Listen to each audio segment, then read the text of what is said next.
Bueno, Nosotras, muchas gracias. dale. Gracias, gracias.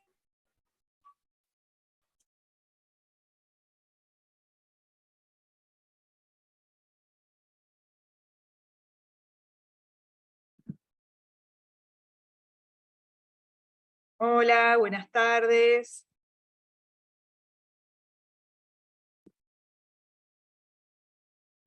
Vamos a esperar que se vayan sumando el resto de los participantes. Esperamos unos minutitos y empezamos.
Buenas tardes.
Hola, buenas tardes, a los que se van sumando.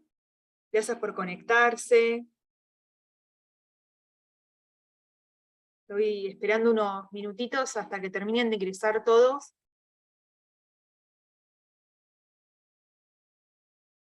¿Se escucha bien? Se escucha perfecto, Jimé. Perfecto, gracias. Se escucha muy bien. Muchas gracias. Buenas tardes.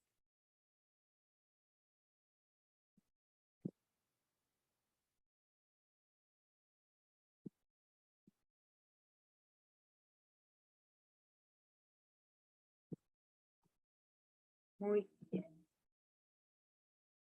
Bueno, vamos a dar inicio, si no nos retrasamos. Fue Argentina a las 9. Así que tenemos 2 horas por delante, donde vamos a hablar de un montón de cosas. En primer lugar me voy a presentar, mi nombre es Jimena Aydar, soy licenciada en enfermería, soy speaker de la iniciativa Angels. Hoy me acompañan Florencia Díaz Gutiérrez y Yamila Celayan, también son docentes, las van a tener en los próximos encuentros que vienen, de estos 8, para poder acompañarlos para que puedan realizar la titulación para el personal de enfermería, o con este nuevo nombre que aparece ahora en la página, que es Conceptos Básicos sobre el ictus para el personal de enfermería. Bien, la idea de estos encuentros es poder acompañarlos para que puedan ir realizando este curso que está disponible, que es virtual, que es gratuito, que les voy a contar más adelante de qué se trata. Hoy la idea es que podamos ver muy rápidamente el tratamiento agudo del ACV, ¿sí? Cuál es nuestro rol como enfermeros en la atención del paciente que está sufriendo un ACV en la etapa aguda. Les voy a comentar también cómo tienen que hacer para poder registrarse en la web, ¿sí? De la iniciativa Angels, para aquellos que todavía no se han registrado. Les voy a contar de qué se trata la titulación, ¿sí? De la que vamos a hablar en estos 8 encuentros que van a ser a partir de este martes, a partir de hoy. Vamos a trabajar sobre el módulo 1, vamos a hablar del módulo 1, y al final, una vez que veamos el módulo 1, vamos a hacer el examen del módulo todos juntos, ¿bien? Pero recuerden que esta no es la titulación, ¿sí? La titulación la tienen que hacer ustedes una vez que se registren en la página de la iniciativa, ¿bien? Van a ver que tienen en la barra de herramientas una opción que dice preguntas y respuestas.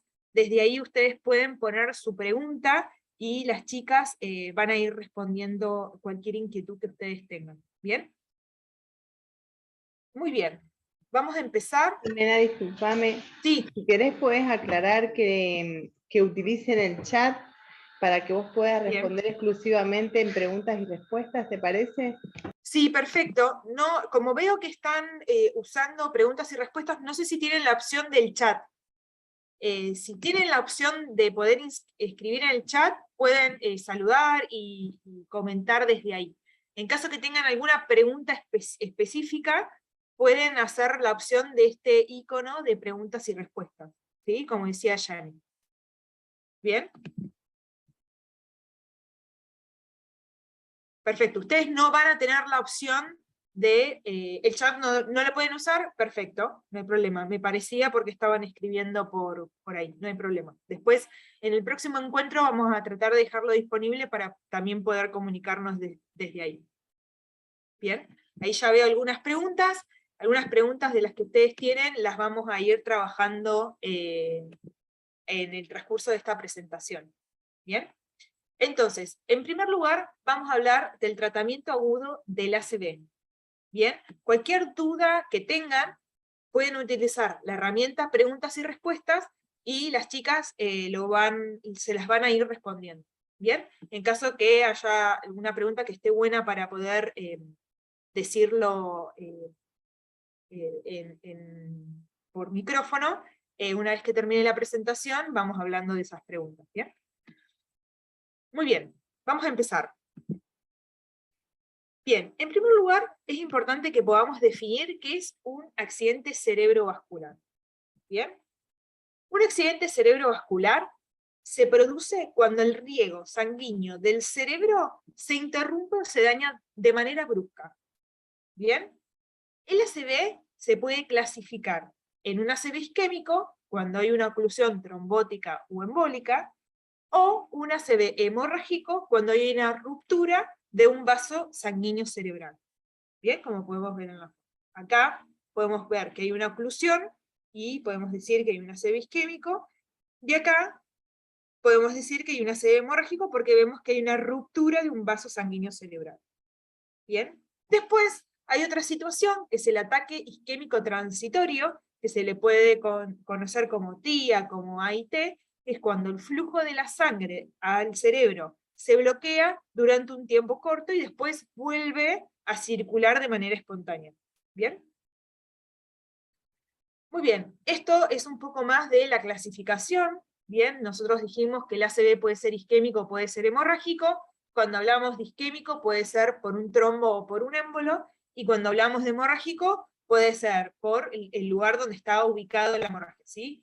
Subaracnoideo, intraparenquimatoso o intraventricular. Entonces, ¿por qué nosotros decimos que el tiempo es cerebro? ¿Por qué ustedes han escuchado que cuando un paciente o una persona está sufriendo una ACV, tiene que concurrir rápidamente a un hospital que le puedan dar un tratamiento? ¿Bien? ¿Qué pasa? Nosotros, cuando cuando hay un infarto, ¿sí?, tenemos privación del aporte de oxígeno. Entonces, algunas neuronas empiezan a morir en cuestiones de minutos, provocando lesiones que son lesiones cerebrales que son irreversibles, ¿sí? Porque no están oxigenadas. Alrededor de este área de necrosis, que en este caso sería el área roja, podemos observar que hay una zona de penumbra isquémica. ¿Bien? Esta zona de penumbra isquémica tiene irrigación, pero muy pobre, ¿sí? Es apenas suficiente para poder mantener las células vivas. Pero la única diferencia es que si yo actúo con velocidad, puedo revertir la zona de penumbra, ¿sí? La zona que está infartada y yo no la voy a poder revertir, pero sí puedo trabajar sobre la zona de penumbra. Por eso es importante actuar con velocidad, y por eso nosotros decimos que el tiempo es cerebro, ¿sí? Cuanto más rápido yo actúe y más rápido el paciente tenga tratamiento, mejores resultados voy a tener. Fíjense en esta imagen de abajo, podemos ver la progresión de la zona de infarto, ¿sí? Fíjense que sería en este caso el área naranja o rojo, no sé cómo lo verán. Fíjense a medida que pasa la hora, cómo se va extendiendo. En la tercera hora, y en las 6 horas, toda esa zona de penumbra isquémica se convirtió en una zona totalmente infartada. Entonces, si no se logra la reperfusión en un tiempo prudencial, con el tiempo se produce la muerte de las neuronas localizadas en el área de penumbra. ¿Bien? Por eso es muy importante actuar con velocidad. Entonces, es importante que nosotros podamos saber que existen diferentes fases, ¿sí? En las que podemos encontrar al paciente que está sufriendo un ACV.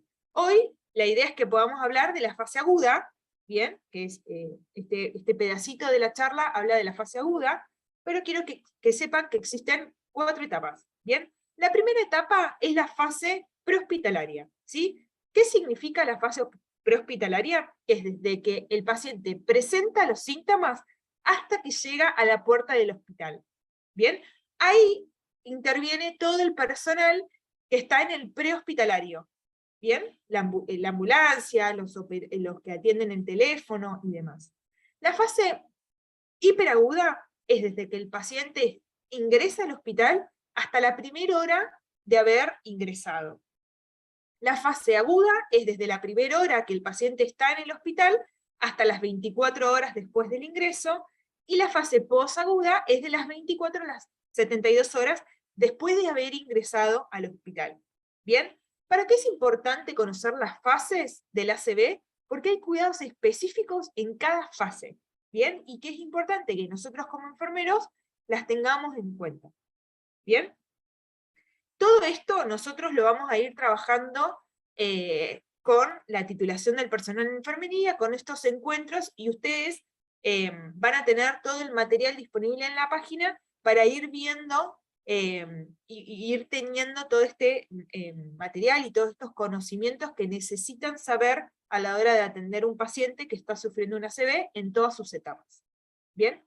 Entonces, vamos a hablar un poquito de ¿qué tengo que hacer, ¿sí? Cuando tengo un paciente que está en una fase hiperaguda? Si ustedes recuerdan, la fase hiperaguda es la más crítica, es desde que el paciente pisa la puerta del hospital hasta la primera hora, ¿bien? Y recuerden la imagen anterior, donde yo tenía toda la secuencia del núcleo de infarto, de la zona infartada.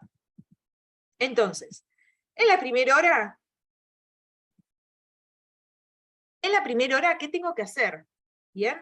Primero diagnosticar si el paciente realmente está sufriendo un ACV o tiene algo que está simulando ser un ACV, lo vamos a ver más adelante. Segundo, descartar hemorragia. ¿Bien? ¿Cómo? A través de una imagen, ¿sí? A través de una tomografía. Evaluar la gravedad, ¿sí? Hay escalas que evalúan la gravedad de ese ACV, y poder identificar si el paciente tiene alguna contraindicación para recibir algún tratamiento, ¿sí? También lo vamos a ver más adelante, hay 2 tipos de tratamiento para el paciente que está sufriendo un ACV. Uno es con fármaco, ¿sí? A través del RTPA, y otro es a través de la trombectomía mecánica, que sería más quirúrgico. Entonces, algo muy importante es poder reconocer cuando un paciente está con signos y síntomas de un ACV. ¿Bien? Entonces vamos a hablar de las manifestaciones clínicas. Habitualmente la aparición de los síntomas es de manera repentina, ¿sí? Y dependen de la región del cerebro que está afectada. Es repentino porque hay un hay un corte abrupto de la circulación de la sangre, ¿bien? Por eso decimos que los síntomas son de manera repentina. ¿Qué síntomas puede presentar el paciente? Puede presentar debilidad o parálisis brusca de la cara, del brazo o de la pierna, de un lado del cuerpo, ¿sí? Que generalmente es contralateral a la lesión, alteraciones en la sensibilidad, dificultad para poder expresar o entender el mensaje, ¿sí? El paciente puede presentar afasia, dificultad para poder articular las palabras, ¿bien? Eso se llama disartria, trastornos de la marcha, mareos, pérdida del equilibrio o de la coordinación, cefalea intensa o disminución del estado de la conciencia. ¿Bien? Entonces, es muy difícil que yo, si estoy triagando un paciente que está sufriendo un ACV, y me va relatando, yo voy observando que tiene estas manifestaciones clínicas, pueda decir si el paciente está sufriendo un ACV isquémico o un ACV hemorrágico. ¿Sí? No se puede identificar de esa manera, de manera clínica. Es importante realizarle una imagen, ¿sí? O sea, la forma de poder clasificar si el paciente está sufriendo un ACV y si ACV es hemorrágico o isquémico, es a través de una imagen como es la tomografía. ¿Bien? Nosotros acá, ustedes lo que están viendo son cortes axiales, ¿bien? Es decir, de arriba hacia abajo y de abajo hacia arriba, ¿bien? Todo esto que brilla en la tomografía es hueso, ¿bien? Y esto que está en el centro es sangre, ¿bien? Entonces yo tengo un paciente, lo llevo al tomógrafo y veo esto, el paciente tiene un ACV hemorrágico, ¿bien? Si ustedes en esta imagen del centro, lo mismo, estamos viendo el cerebro de arriba hacia abajo y de abajo hacia arriba, ven esta mancha, ¿sí? Como pueden ver que hay una diferencia de color y que está más oscuro. Estos tienen nombres mucho más específicos, pero no los quiero confundir. Y está bien delimitado. Generalmente cuando el paciente está sufriendo un ACV y no tiene tanto tiempo, o sea, no tardó tanto en llegar, no se ve tan marcado, ¿bien? Pero esto habla de un ACV isquémico, así como también se ve de este lado, ¿sí? Debido a que no tiene flujo en esa zona. Muy bien, ¿qué herramientas yo puedo usar prehospitalaria, sí, y hospitalaria también, para poder saber si el paciente está sufriendo un ACV? Hay dos escalas, una es la escala de FAST y otra es la escala de Cincinnati. Bien, las dos evalúan exactamente lo mismo, la única diferencia es que la escala de FAST agrega el tiempo, ¿sí? El tiempo de inicio de los síntomas. Bien, vamos a verla un poquito. Esto es una escala que es muy importante, que incluso se trabaja mucho con la población, con la sociedad, para que puedan reconocer si su familiar o ellos mismos están sufriendo un ACV y acudir rápido a un hospital. Entonces, evalúa 4 cosas. Primero es la simetría de la cara, ¿sí? Le voy a pedir al paciente que sonría y va a tener una dificultad, es decir, va a tener una comisura labial que no va a poder elevar. Cuando yo le pido que levante los 2 brazos, va a tener dificultad para poder levantar uno. Cuando yo le pido que hable, va a tener dificultad para articular las palabras, puede tener disartria, ¿sí? Puede no comprender el lenguaje, ¿sí? Todo esto que nosotros vimos anteriormente. ¿Sí? Si tiene alguno de estos 3, ya podemos decir que podemos sospechar que el paciente está sufriendo una ACV. Y es necesario que actuemos rápido y que que este paciente vaya a un hospital. ¿Bien? ¿Qué es importante en esta etapa? Y más si nosotros estamos en esa situación donde le tenemos que decir al paciente que tiene que ir a un lugar en especial, es importante que el paciente no vaya al hospital más cercano, sino que vaya a un hospital que tenga tomógrafo, ¿bien? Que tenga un tomógrafo y, en lo posible, que le pueda dar una solución. Por ejemplo, que tenga el RTPA, ¿bien? Que es este tratamiento farmacológico que puede recibir el paciente si obviamente cumple con todos los criterios de inclusión. Entonces, es algo muy importante que nosotros tenemos que saber. Y la escala de Cincinnati, lo mismo, evalúa la simetría de la cara, Si nosotros le pedimos al paciente que levante los brazos, va a tener dificultad para elevar uno, y va a tener dificultades para poder expresarse, para poder hablar, para poder articular las palabras. Entonces, ¿qué tengo que hacer con este paciente que ingresa a la guardia, ¿sí? Y que yo estoy sospechando que puede tener un ACV? Signos vitales, ¿sí? Es muy importante poder controlar todos los signos vitales, poder controlar la oxigenación. En caso que el paciente sature menos de 94, va a ser importante poder colocarle oxígeno, y obviamente, en caso que está con deterioro del sensorio, poder proteger la vía aérea. Va a ser importante colocar 2 accesos venosos periféricos, ¿bien? Poder tomar una muestra de laboratorio, realizar una evaluación neurológica completa, y después vamos a ver qué es una valoración neurológica y qué es lo que yo tengo que evaluar dentro de la evaluación neurológica. Es importante realizar una anamnesis, ¿sí? Cuándo comenzaron los síntomas, los antecedentes de salud que tiene, si tiene factores de riesgo, si toma medicación habitual. Es importante hacer una neuroimagen, ¿sí? Una tomografía, en lo posible. Control de la glucemia, bien, después vamos a ver que la hipoglucemia es, un paciente que está con hipoglucemia puede tener los mismos síntomas que una ACV. Y en lo posible hay que evitar invadir lo demás, ¿no? Por ejemplo, con una sonda vesical y una sonda nasogástrica. En caso que yo sé que mi paciente va a recibir un tratamiento trombolítico, sí, y que necesite una sonda vesical o una sonda nasogástrica, ahí sí lo voy a realizar antes de ponerle el trombolítico, ¿sí? Pero si no es necesario, no se coloca. ¿Bien? Este checklist, se los comparto, está disponible en la página, ¿sí? Si ustedes ingresan a angel-initiative.com, se registran, van a tener acceso a la titulación y también a un montón de checklists, ¿sí? Algunas se las voy a mostrar en la presentación, y hay otras más que ustedes pueden investigar ingresando a la página. Esta habla específicamente del paciente que ingresa, que nosotros estamos sospechando que puede tener un ACV, ¿bien? Acá en la primera parte de esta checklist, muestra la escala de Cincinnati, ¿bien? Donde habla de la parálisis facial, de la pérdida de la fuerza en un brazo y del trastorno del habla. Acá, bueno, va hablando de qué es lo que yo tengo que ir haciendo a la hora de ir evaluando a este paciente. Esto está bueno, y está bueno usar checklists porque nos ordenan nuestra forma de trabajar y evitan de que nosotros nos olvidemos algo importante, ¿sí? Por ejemplo, de registrar o de valorar algún signo vital o algún parámetro hemodinámico, ¿bien? Entonces, ¿qué información yo necesito evaluar en 5 minutos? ¿Qué valores de signos vitales tengo que registrar? ¿Qué le tengo que pedir en el laboratorio? ¿Bien? Y cuidados de enfermería, que tengo que tener en cuenta a la hora de intervenir a un paciente que está sufriendo una ACV.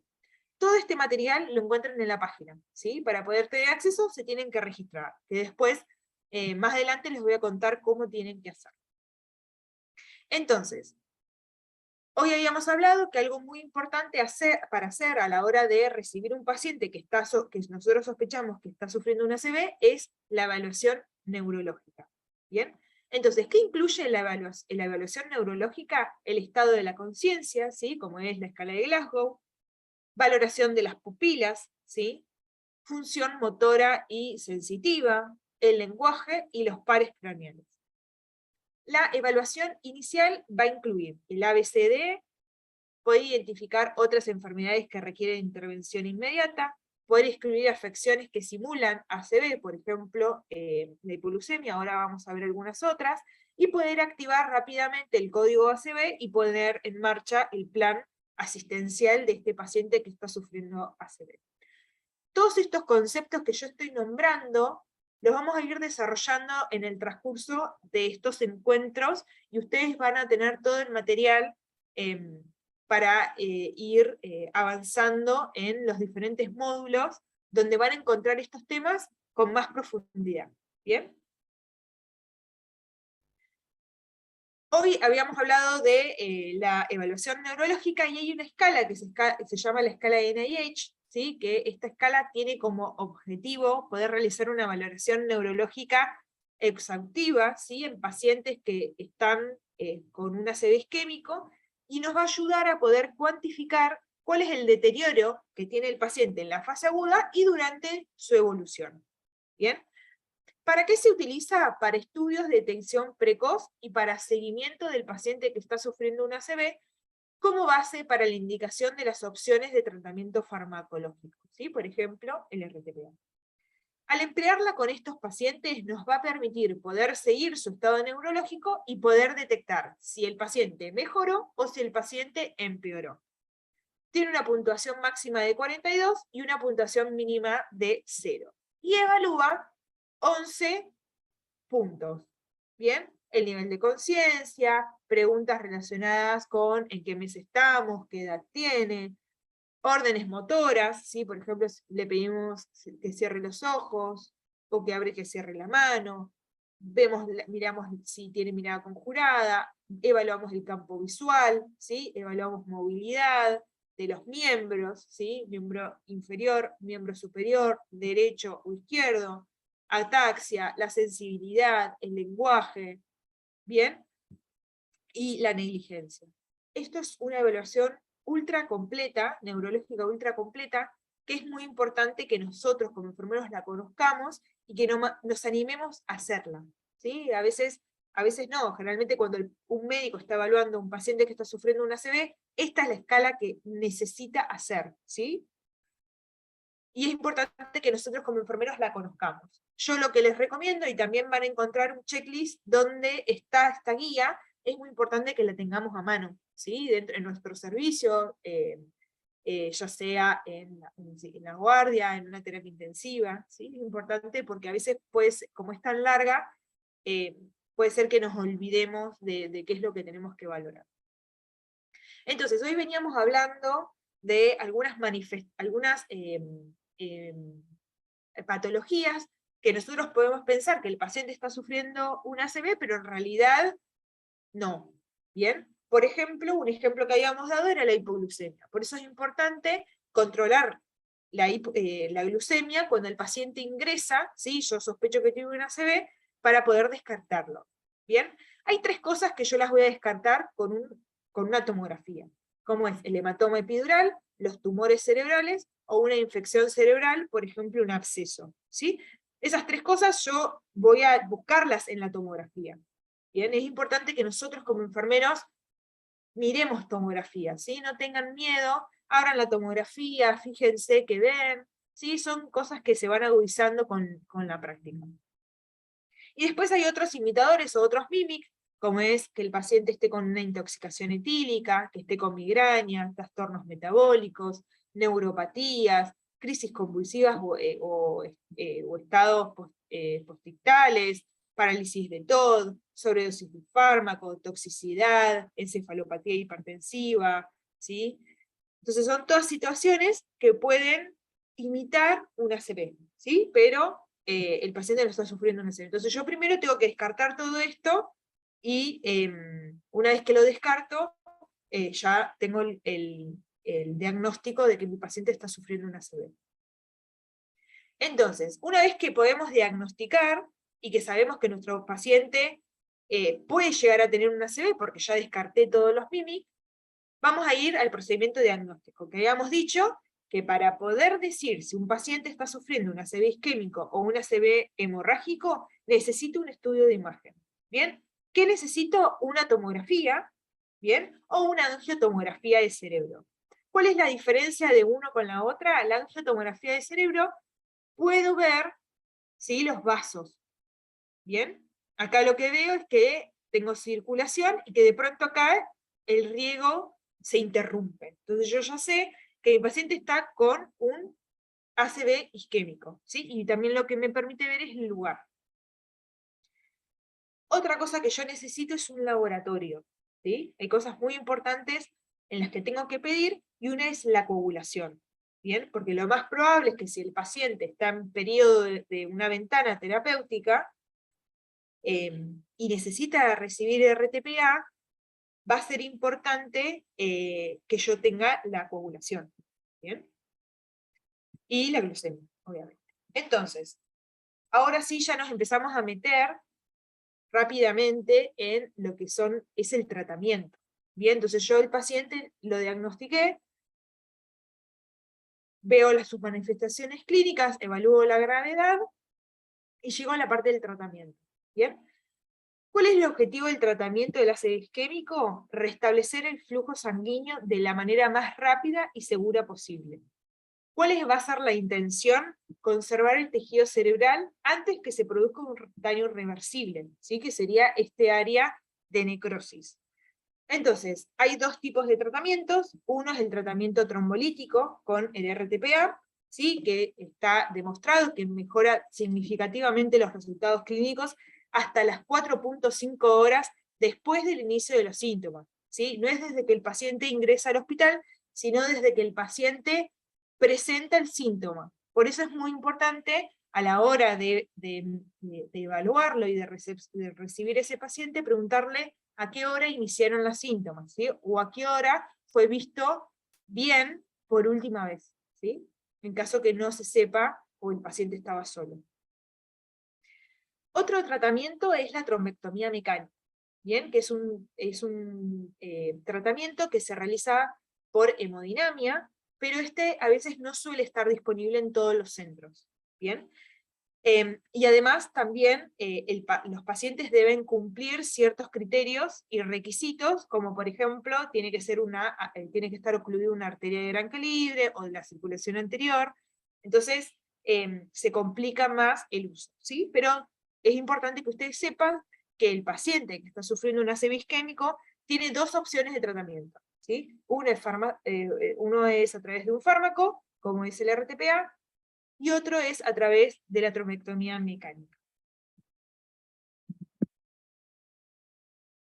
Bien, vamos a hablar un poquito de esta hora de oro, ¿no? De esta fase hiperaguda, es decir, desde que el paciente llega al hospital hasta que recibe el tratamiento con el RTPA. ¿Sí? Vamos a hablar de tiempos. Bien, esto se llama tiempo puerta-aguja. Lo pueden escuchar también con ese nombre. ¿Sí? Es decir, desde que el paciente ingresa al hospital hasta que recibe el tratamiento con el RTPA.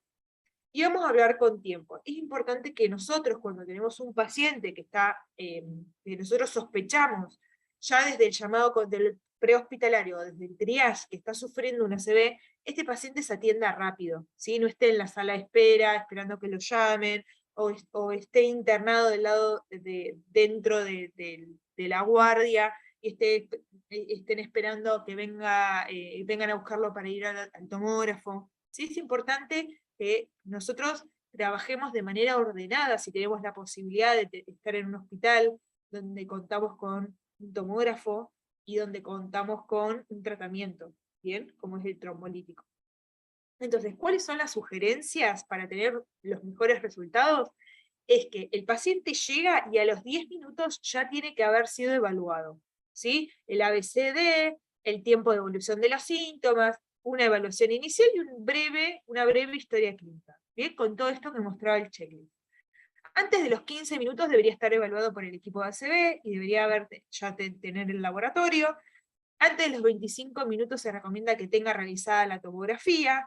Antes de los 45 minutos es importante que estén interpretados los resultados de la tomografía y del laboratorio, y evaluar si el paciente es candidato al tratamiento, ¿sí? Al tratamiento de los trombolíticos. Y antes de los 60 minutos, a los 60 minutos, puede recibir el RTPA.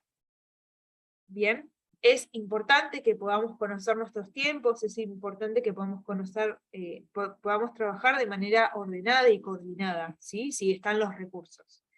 Hay algunas cosas que se sugieren a la hora de poder atender a un paciente que está sufriendo una ACV, que es como, si yo sé que el prehospitalario me llama y me avisa que está llevando al hospital un paciente con sospecha de ACV, que el tomógrafo esté libre y que el paciente directamente vaya al tomógrafo. Bien, y retrasar y evitar ese retraso que se genera hasta que el paciente llega, se ingresa y demás. Sé que también a veces esas cosas pasan por un tema de que hay que registrar al paciente dentro del hospital para poder realizarle la imagen, pero bueno, lo importante es poder ver cómo puede trabajar el hospital para trabajar de manera ordenada, ¿bien? Y poder optimizar los recursos y que este paciente reciba el trombolítico lo antes posible, para que tengan los mejores resultados posibles. Bien. Algo muy importante que es importante que ustedes sepan es que hay tiempos, ¿sí? Por eso hablamos y que el paciente necesita recibir el RTPA rápido. ¿Bien? ¿Por qué? Porque hay tiempos para que reciba el RTPA. No es que el paciente llega a las 6 horas y puede recibir el RTPA. ¿Sí? ¿Cuándo puede recibir? Hay una ventana extendida que es hasta las 4.5 horas del inicio de los síntomas. ¿Sí? Si el paciente llega a las 5 horas, lamentablemente ese paciente no puede recibir tratamiento con el RTPA endovenoso. ¿Bien? A medida que va pasando el tiempo del inicio de los síntomas, empiezan a aumentar los criterios de exclusión a los diferentes tratamientos, ¿sí? Y directamente se hace tratamiento clínico. ¿Bien? Entonces, ¿qué es importante que ustedes se lleven de esta diapositiva? Que existen ventanas terapéuticas, ¿sí? Que para que el paciente pueda recibir el RTPA, debe haber asistido al hospital antes de las 4.5 horas del inicio de los síntomas. ¿Bien? Y la trombectomía mecánica se puede hacer hasta las 24 horas del inicio de los síntomas. Pero recuerden esto, a medida que van aumentando las horas, empiezan a aumentar los criterios de exclusión. ¿Sí? Hay criterios específicos para cada ventana. Bien, todo esto lo van a encontrar ustedes en el material que tienen de la titulación. Entonces, importante, se empieza a contabilizar desde el momento del inicio de los síntomas.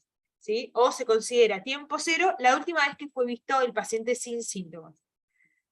Por cada ventana terapéutica existen criterios específicos definidos de inclusión y de exclusión, ¿sí? Que es importante que sean chequeados antes de que el paciente reciba el tratamiento. Entonces, hay contraindicaciones generales, las podemos agrupar en los siguientes grupos. Aumento del riesgo de la hemorragia, la gravedad del ACV, que el paciente esté inestable, que los síntomas de inicio sean mayores a 4.5 horas, y la edad sería menor de 18 o mayor de 80 años, ¿sí? Esos pacientes quedarían excluidos, o estarían contraindicados. Bien, ahora sí, acá me voy a detener un poquito, y vamos a hablar del tratamiento trombolítico, ¿sí? Vamos a hablar del fármaco, del RTPA. ¿Cuál es el objetivo de este fármaco? Poder recuperar de manera rápida la perfusión de nuestro cerebro. ¿Cuándo está indicado? Cuando el paciente está sufriendo un ACV, hasta las 4.5 horas del inicio de los síntomas, y siempre hay que evaluar criterios de inclusión y de exclusión. ¿Bien? ¿Cómo se administra el fármaco? El fármaco se administra de manera endovenosa. ¿Bien? ¿Cuál es la dosis del fármaco? Es 0.9 miligramos por kilo. Bien, después les voy a mostrar una tabla donde se puede observar más rápido. Si no tienen la tabla hay que hacer la cuenta. De la dosis total, voy a administrar el 10% de la dosis total en bolo, y el resto, es decir, el 90%, lo voy a administrar en infusión continua, ¿sí? A través de una bomba de infusión continua durante 1 hora. Bien, y la dosis máxima es de 90 miligramos. Bien, ustedes van a encontrar 2 frasquitos, ¿sí? Un soluto y un solvente. Cada frasco, el frasco tiene 50 miligramos, 50 mililitros, así que la relación es 1:1, ¿bien? Entonces, ustedes van a tener un soluto y un solvente, es decir, que son 2 frascos, es un tratamiento, ¿sí? Son 50 miligramos, 50 mililitros. ¿Por qué les digo esto? No sé si lo llegan a ver bien, pero fíjense que si el paciente, un paciente promedio adulto, pesa 70 kilos aproximadamente, ¿sí? Entonces, yo voy a necesitar 63 miligramos de dosis total de RTPA. ¿Bien? Entonces, yo voy a tener que administrar el 10% en bolo, es decir, 6 mililitros, y el resto, que sería 57 mililitros, en infusión continua, ¿sí? En 1 hora. ¿Bien? Yo hoy, recién les dije que cada frasco tiene 50 miligramos, 50 mililitros. Entonces, en esta situación, yo voy a necesitar 2 frascos, ¿sí? 2 tratamientos. ¿Bien? Entonces, sepan pueden tener esa situación. Lo más probable, por un tema del paciente adulto, lo más probable es que pese 70 kilos. Y demás. Acá tenemos un ejemplo de un paciente que pesa 90 kilos, si es una regla de 3 simples, si un kilo son 0,9 miligramos del fármaco, 90 kilos X, ¿sí? Me daría 81, es decir, 81 mililitros, porque la relación es 1:1, 10% en bolo, el resto en infusión continua. ¿Bien? Esta tabla también la encuentran en la página de la iniciativa. ¿Bien? En las guías del checklist, lo mismo, se tienen que registrar y van a tener acceso, después les voy a mostrar en qué parte están, a toda esta información, que está buenísimo que si ustedes tienen el fármaco las tengan. Así disminuimos el tiempo en preparar, separar, armar la cuenta, ¿sí? A veces por ahí es un momento muy rápido y puede haber un error en el cálculo, ¿sí? Por eso es muy importante poder usar estas herramientas que están y que están validadas para esto. Algo importante que les quería decir es que la dosis máxima es de 90 miligramos, ¿bien? Entonces, si yo tengo un paciente que pesa más de 100 kilos, como pueden ver acá al final de la tabla, voy a usar 90 miligramos. Yo tengo un paciente que pesa 120 kilos, voy a usar 90 miligramos. ¿Sí? Es la dosis total, la dosis máxima. ¿Bien? Entonces, si mi paciente pesa más de 100 kilos, 90, la dosis es la dosis máxima, es decir, 90 miligramos. Espero que me vayan entendiendo. Si tienen dudas, si esto es algo que suele generar dudas, pueden ir preguntando en el chat, están las chicas que les pueden ir respondiendo, y si no, después al final volvemos a charlar un poquito más de esto. Pero bueno, tengan en cuenta que esto también lo vamos a seguir trabajando en el resto de los encuentros. Algo muy importante a la hora de administrar el RTPA es la presión arterial, ¿sí? Tengo un objetivo previo y durante la infusión del RTPA relacionado con la tensión arterial, ¿sí? La tensión arterial tiene que ser menor a 185-110 milímetros de mercurio, si no, no puedo administrar el RTPA, ¿sí? ¿Por qué? Porque aumenta el riesgo de que ese ACV isquémico se convierta en un ACV hemorrágico. ¿Bien? Entonces es muy importante controlar la presión arterial antes y durante la administración del RTPA. ¿Bien? ¿Cuál es el objetivo de tensión arterial después de la infusión del RTPA? Que sea menor a 180-105, al menos durante las primeras 24 horas. ¿Bien? ¿Con qué fármaco puedo disminuir la tensión arterial? Con la betalol, ¿sí? De 10 a 20 miligramos en bolo, ¿sí? De 1 a 2 minutos, puedo realizar 2 bolos de la betalol, y en caso que no descienda, puedo iniciar una infusión continua. El betalol da bradicardia, entonces si el paciente está bradicardio, puedo usar nitroprusiato, ¿sí? Esto es importante que ustedes también tengan en cuenta, por eso es importante poder valorar todos los signos vitales de nuestro paciente y estar relacionado a esto, ¿bien? Valores por encima de 180-105 están asociados con el riesgo de edema cerebral, de esta transformación isquémica a transformación hemorrágica y a peores resultados, ¿sí? Por eso es importante poder controlar la presión arterial durante la administración del RTPA, antes y después. ¿Bien? ¿Cuáles son los efectos adversos que puedo tener cuando estoy administrando el fármaco? El paciente puede empezar con hemorragias en los sitios de punción.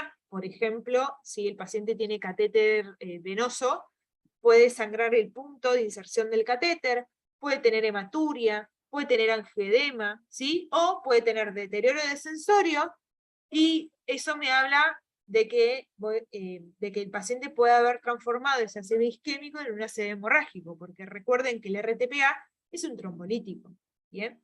Entonces que tiene su función de desintegrar el trombo que está ocluyendo el vaso, ¿bien?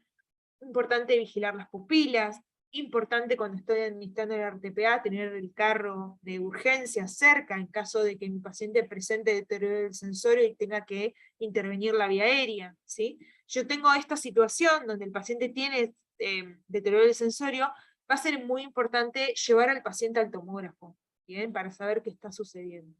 Pero es muy importante vigilar de manera estricta cuando el paciente está cuando le estamos administrando el RTPA. Si yo tengo alguna de estas situaciones, es importante que yo suspenda de manera inmediata la infusión del fármaco y que avise de manera urgente. Este es una checklist que también la encuentran en la página, que habla de la administración del RTPA, ¿bien? Del Alteplasa. Acá, bueno, habla de cuidados que ustedes deben tener, que debemos tener nosotros como enfermeros a la hora de administrar el RTPA. Por ejemplo, esto que veníamos diciendo, si el paciente presenta cefalea, pérdida de la conciencia, hemorragia intensa, debo suspender el RTPA, la frecuencia en la que debo controlar los signos vitales, qué debo controlar, que el paciente tiene que hacer reposo en cama, qué pasa con la dieta, bien, qué pasa con la movilidad y demás. Está buenísimo, se los dejo para que ustedes lo puedan leer tranquilos, lo pueden descargar en la página. Toda esta información que estoy usando hoy está disponible en la página. Es importante que ustedes se puedan registrar para poder tener acceso. Entonces, ¿cuáles son las precauciones y las advertencias? No administrar anticoagulantes ni antiagregantes plaquetarios en las primeras 24 horas, evitar que el paciente se lesione, evitar colocación de accesos venosos, arteriales, inyecciones intramusculares, colocación de sonda, todo lo invasivo que yo tenga que hacerle al paciente, lo tengo que hacer antes de administrarle el RTPA. ¿Bien? Antes, no después, ¿sí? Porque el paciente va a sangrar. ¿Cuáles son las complicaciones que puede tener este paciente? Puede tener neumonía aspirativa, puede estar esta transformación de isquémico a hemorrágico, ¿sí? De manera sintomática. El paciente puede tener hipotensión arterial o hipertensión arterial. El paciente puede tener hipoglucemia o hiperglucemia, hipertermia, puede tener edema cerebral, puede tener una trombosis venosa profunda o un tromboembolismo pulmonar. Bien, son situaciones que pueden suceder y es importante que estemos preparados para poder reconocerlas.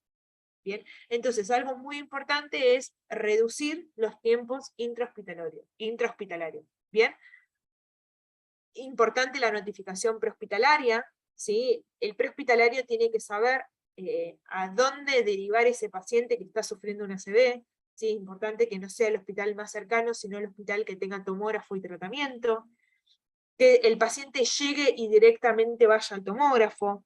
A veces no es necesario esperar el laboratorio si sabemos que el paciente no tiene antecedentes de coagulopatía, ¿sí?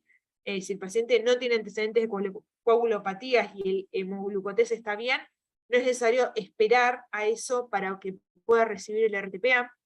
Y también lo que se está haciendo en los equipos bien entrenados es que el bolo se inicie en el tomógrafo, ¿sí? Y desde que el paciente va a la unidad de ACV o a la terapia intensiva, ya va con la bomba de infusión continua del RTPA. Bien, son todas estrategias para poder para poder disminuir los tiempos intrahospitalarios, pero bueno, esto se hace de manera coordinada. Bien, es muy importante que en nuestras instituciones se pueda trabajar. Muy bien. Muchas gracias, esta ha sido la primera parte, todavía nos queda bastante para poder hablar. ¿Cómo estamos de tiempo? Bien. Ahora lo que vamos a hacer, les voy a contar de qué se trata la titulación de esta que les vengo hablando, ¿bien? Para aquellos que ya se han conectado en otras oportunidades a estas clases de apoyo, antes se llamaba titulación del personal de enfermería, ahora cambió el nombre, pero sigue siendo lo mismo. Ustedes en la página lo van a encontrar como conceptos básicos sobre el ictus para el personal de enfermería, ¿sí? Si ustedes ya habían empezado con la titulación hace un tiempo atrás, la página cambió, ¿sí? Por eso hago esta aclaración, pero ustedes está guardado todo lo que ustedes han avanzado dentro de la página. ¿Bien? Y también vamos a hablar del registro web. Entonces, ¿qué es la titulación del personal de enfermería? Es un curso que es virtual y es gratuito, donde van a encontrar todos los aspectos relacionados al cuidado del paciente que sufre un ACV, en todas estas 4 etapas que nosotros estuvimos viendo. ¿Bien? Prehospitalario, intrahospitalario y post, ¿sí? Incluso cuando el paciente se va a la casa. Son 20 módulos. Bien, son 20 módulos, cada módulo tiene material teórico, ¿sí? Que está en la página, colgado en la página. Ustedes lo pueden descargar, lo pueden imprimir, ¿sí? Está disponible las 24 horas. Cada módulo tiene una autoevaluación. Estas autoevaluaciones las pueden rendir todas las veces que sea necesario, pero es importante que ustedes la puedan aprobar con al menos el 80%, ¿sí? Los módulos los tienen que realizar de manera secuencial. No pueden ir haciendo los módulos de manera aleatoria, ¿bien? Porque cada módulo tiene, a medida que ustedes van avanzando, van a ir retomando contenidos que ya estuvieron viendo en módulos anteriores. La titulación no tiene una fecha de inicio y de final, ¿bien? Está disponible, ustedes pueden entrar las 24 horas del día y no hay un límite en la que se termina, ¿sí? Pero por eso nosotros les recomendamos que le puedan dedicar de 30 a 60 minutos por día, así lo pueden terminar y pueden tener todos los conocimientos relacionados a este paciente que está sufriendo una ACV, cómo lo podemos ayudar, y las diferentes etapas, y además el certificado. El certificado ustedes lo van a tener una vez que completen los 20 módulos, ¿sí? Que los completen, es decir, que los aprueben. ¿Bien? Esta no es la titulación, ¿sí? Estas son clases de apoyo. Para ustedes, para poder realizar la titulación o este curso, es importante que se registren en la página, ¿sí? Se van a tener que registrar en la página. Pueden escanear en este momento el código QR, que está apareciendo en la presentación, y los va a llevar directamente a la página de Angels. Si no, pueden poner en el buscador angels-initiative.com. Esta es la página inicial, y ustedes, para poder inscribirse, van a tener que hacer clic en el botón que dice unirse. Tengan en cuenta que pueden seleccionar el idioma, ¿sí? La titulación está disponible en muchos idiomas. Puede aparecer en inglés, entonces, bueno, nada, es importante que lo puedan seleccionar y está disponible en español, lo mismo que la bibliografía. Entonces, ustedes van a hacer clic donde dice inscribirse o participe ya. Les va a aparecer un formulario de inscripción, ¿bien? Donde van a tener que poner su nombre, la especialidad, el hospital donde trabajan, van a tener que poner un correo y una contraseña. Es importante que ustedes no se la olviden, porque con ese usuario, con ese correo electrónico y con la contraseña, van a iniciar sesión a la página de Angel, donde van a encontrar toda esta información. ¿Bien? Una vez que ustedes completan todos los datos, le va a decir que ustedes se registraron, pero les va a llegar un mail que la cuenta está pendiente de aprobación. Bien. Una vez que les dice que la cuenta está pendiente de aprobación, hasta 48 horas se le va a dar el acceso. Generalmente, si el hospital está registrado, el acceso es automático. No deberían tener mucha demora en que se les apruebe el ingreso. ¿Bien? Una vez que ustedes ya tienen el OK, ¿sí? y pueden dar inicio, van a ingresar a la página principal de la iniciativa, van a poner su correo electrónico y su contraseña, ¿sí? Con la que ustedes se loguearon, y van a iniciar la sesión. Una vez que ustedes investiguen la página, hay un montón de información, pero ustedes tienen que ir a la Academia Angel, ¿sí? Acá en la Academia está toda la parte formativa, hay un montón de cursos. No solo está el de conceptos básicos sobre el ACV para el personal de enfermería, sino que también hay otros, ¿bien? Entonces, es importante que ustedes lo puedan encontrar. Desde la Academia Angel, todos los cursos aparecen juntos. Antes, si ustedes ya estaban registrados, aparecían más como desordenados o en otro lugar. Ahora todos los cursos están todos juntos. ¿Bien? Si ustedes hacen clic en el curso, Una vez registrados, van a poder dar inicio al curso. ¿Bien? Y ahí les van a aparecer los 20 módulos con el examen. También puede pasar una situación que ustedes accedan y lleguen hasta conceptos básicos sobre el ictus para el personal de enfermería, pero que les aparezca este cartel que dice inicio de sesión o crear una cuenta. Eso significa que no están logueados, ¿sí? Cuando les aparezca ese cartel se tienen que registrar o iniciar sesión. Hago esta aclaración porque son preguntas que nos suelen llegar de manera frecuente. Entonces, una vez que ustedes ya están registrados, que ya empezaron a trabajar en la titulación, les va a aparecer este botón donde dice continuar formación. O sea, ustedes empiezan un día, hacen el módulo 1, cierran todo, al otro día se conectan y van a poder, o sea, les va a quedar grabado todo lo que ustedes estuvieron trabajando. ¿Bien? Antes la titulación aparecía de esta manera, ahora aparece de esta manera, ¿sí? Aparece más de manera secuencial los módulos. Primero les va a aparecer la parte teórica, ¿sí? Que les va a aparecer así. Toda la teoría, todo lo que estamos usando y lo que vamos a usar nosotras para darles las clases de apoyo, está sacado de la titulación. Primero les va a aparecer todo el material teórico y después le va a aparecer los exámenes. ¿Bien?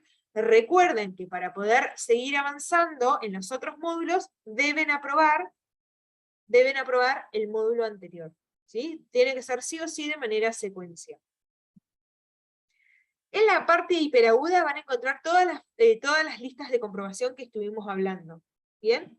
Todos estos formularios de RTPA, de qué es lo que le tengo que preguntar al paciente cuando ingresa al hospital, ¿sí? Este checklist donde integraba la escala de Cincinnati y demás, ¿sí? Que serían estos. ¿Bien? Que lo estuvimos viendo hoy cuando veíamos la atención inicial del paciente que sufrió una ACV. Esto es lo del el RTPA, que también está en la fase hiperaguda, ¿sí? Esto lo pueden descargar, lo pueden imprimir, lo pueden tener en la compu, lo pueden compartir. ¿Bien? Todo esto está disponible en la página de la titulación. Bien, es importante que ustedes se registren, y de esa manera ustedes van a tener acceso a todo este material que está disponible en internet, ¿sí? Para descargar de manera gratuita y disponible las 24 horas. Muy bien. Bueno, nos queda el módulo 1, ¿sí? Hoy vamos a trabajar solamente el módulo 1, donde habla de las generalidades. Muchas de las cosas que vamos a abordar, o muchas de las cosas que aborda el módulo 1, ya las vimos en la primera clase, ¿sí? Del tratamiento agudo del ACV y el rol de enfermería. Entonces ya empezamos, o ya vamos a iniciar con el primer módulo de la titulación para el personal de enfermería, o con este nuevo nombre que tiene, que es Conceptos Básicos sobre el Ictus para el personal de enfermería, y también al final vamos a realizar el examen del módulo, ¿sí? Es importante que ustedes después se registren, y estas preguntas de examen que vamos a trabajar entre todos, las hagan en la página, ¿sí? Para que les vaya quedando todo el registro de lo que ustedes van a ir avanzando. Muy bien, vamos a empezar con el módulo número 1.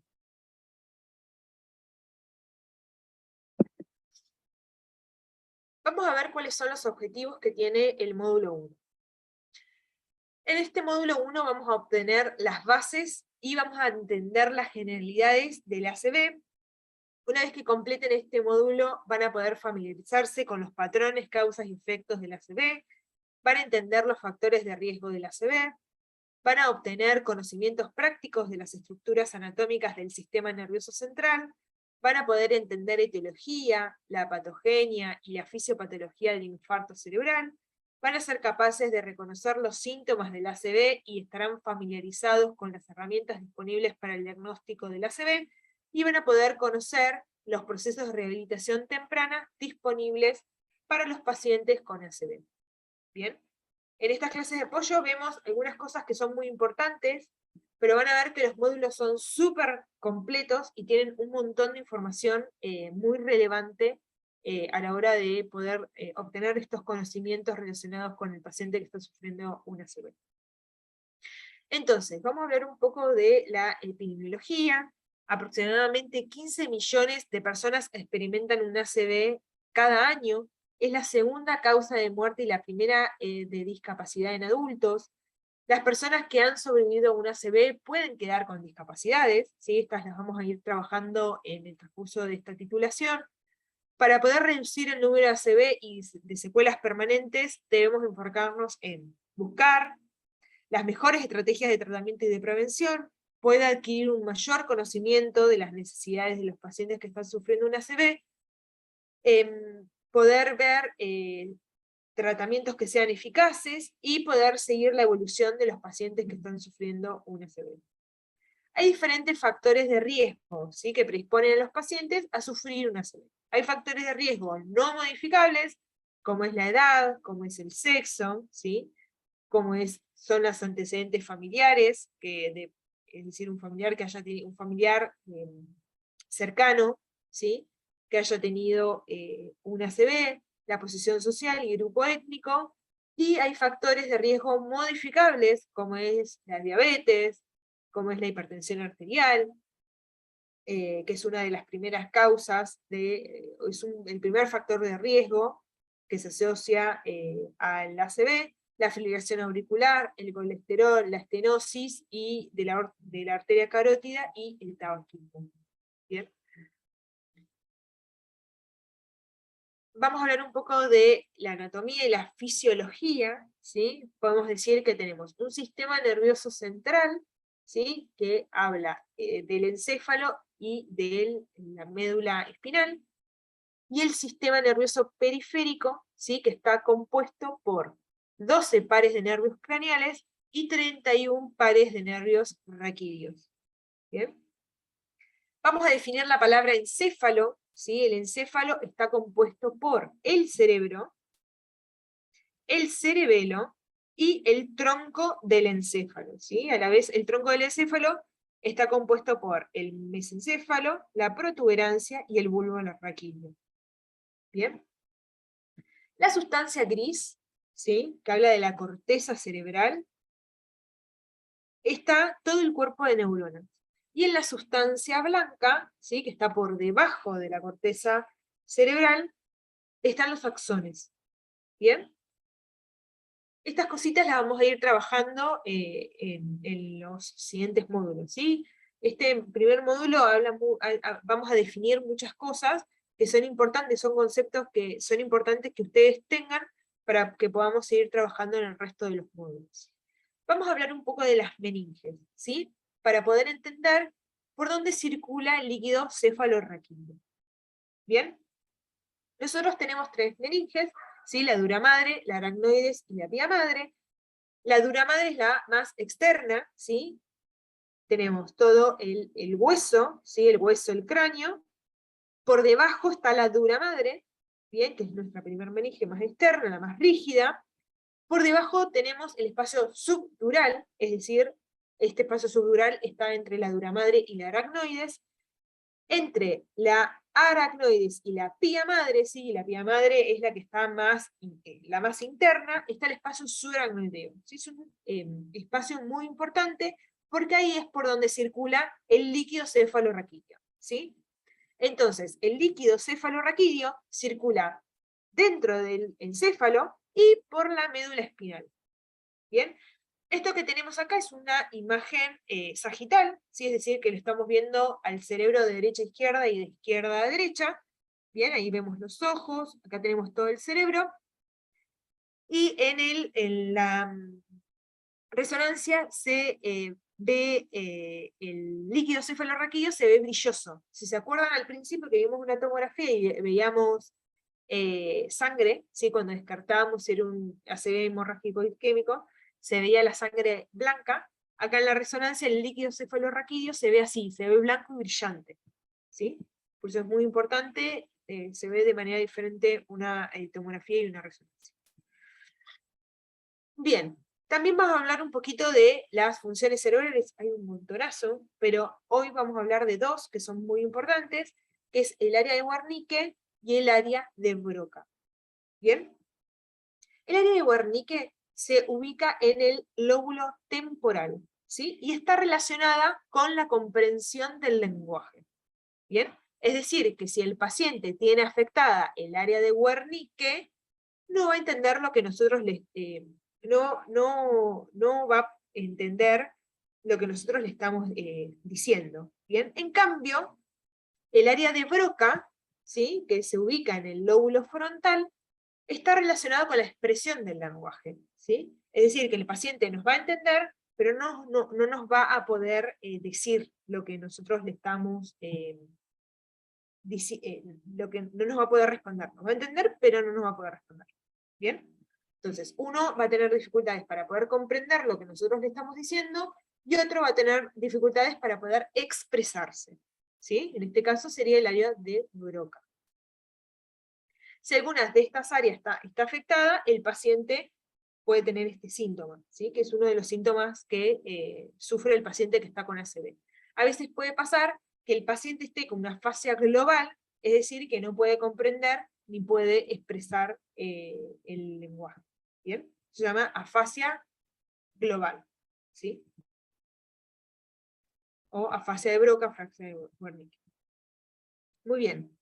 Algo muy importante también para hablar es vamos a hablar un poquito de la autorregulación cerebral, ¿sí? ¿Qué es la autorregulación cerebral? Es un mecanismo por el cual hay un flujo sanguíneo cerebral, ¿sí? Que permanece relativamente constante a pesar de los diferentes cambios de la presión de perfusión cerebral, ¿sí? Que esta está directamente relacionada con la presión arterial.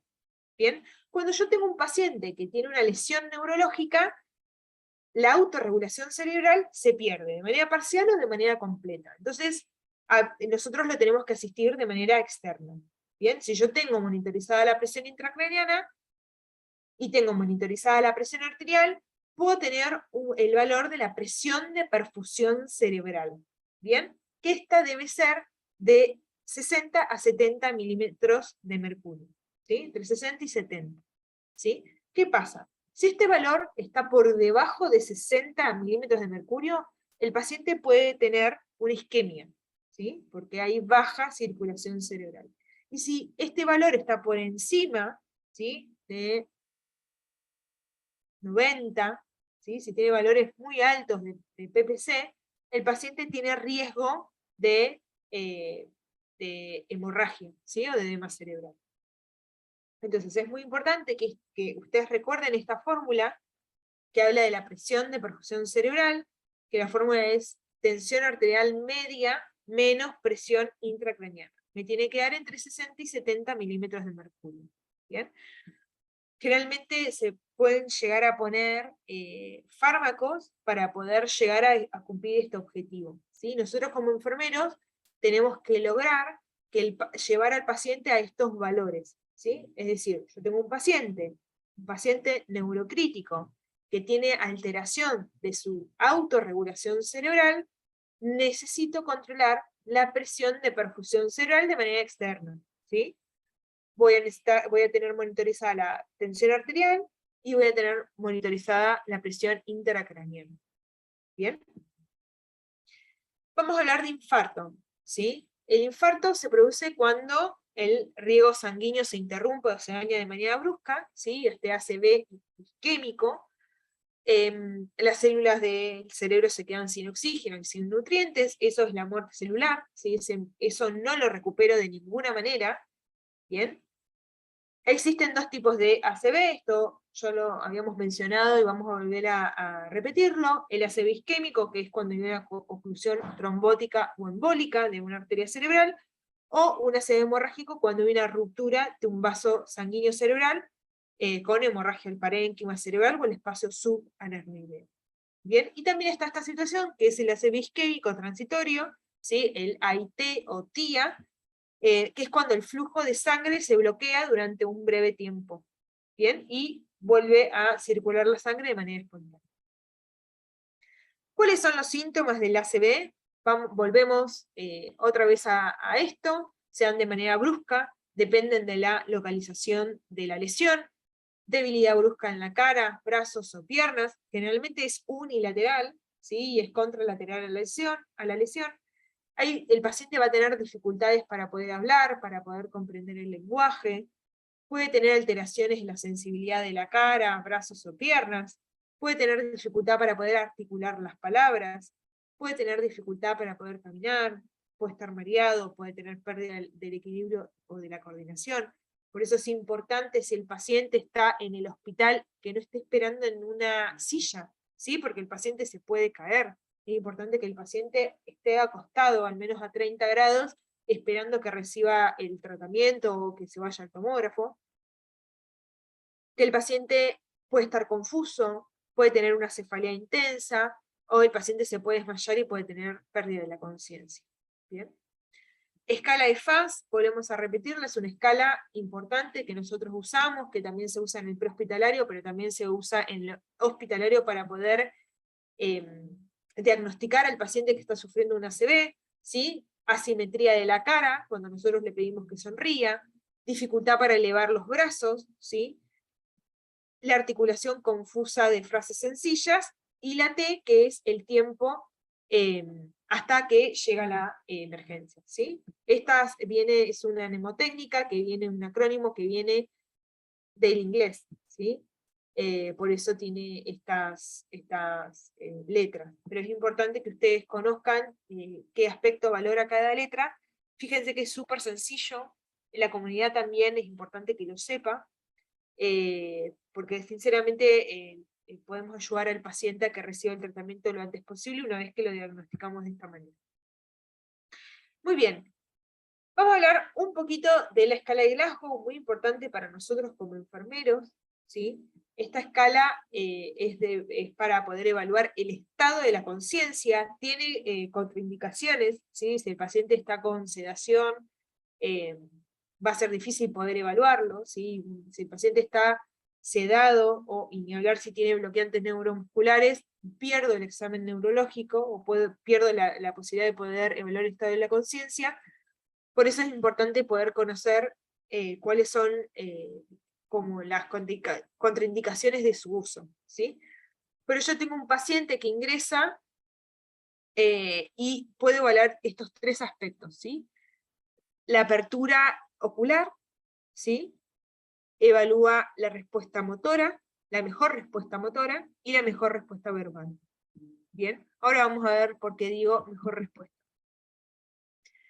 Entonces, con respecto a la apertura, a la apertura ocular, evalúa si esta apertura es espontánea, bien, si es a la voz, si es frente a estímulos dolorosos, o directamente no tengo ausencia, no tengo respuesta. Es importante que cuando ustedes evalúen la escala de Glasgow, vayan, o sea, se acerquen al paciente, ¿sí? Sin estimularlo de manera verbal o física, porque a veces tenemos la costumbre de ya tocar al paciente, hola, ¿cómo está? Y en realidad ahí ya le estoy haciendo un estímulo, ¿sí? Entonces, siempre va del menor estímulo al mayor estímulo en la escala de Glasgow, si no, la escala está mal hecha, ¿bien? O está mal valorado el paciente.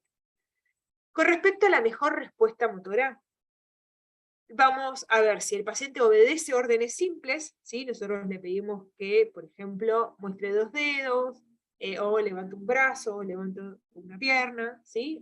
Obedece órdenes simples, localiza el dolor, realiza un movimiento de retracción al dolor, tiene una respuesta flexora anómala, una respuesta extensora, ¿sí? De cerebra de cortica, o tiene ausencia de la respuesta, ¿sí? Todo esto le da un puntaje, ¿sí? Que va, el mayor puntaje es 15, ¿sí? 15 sobre 15, ¿sí?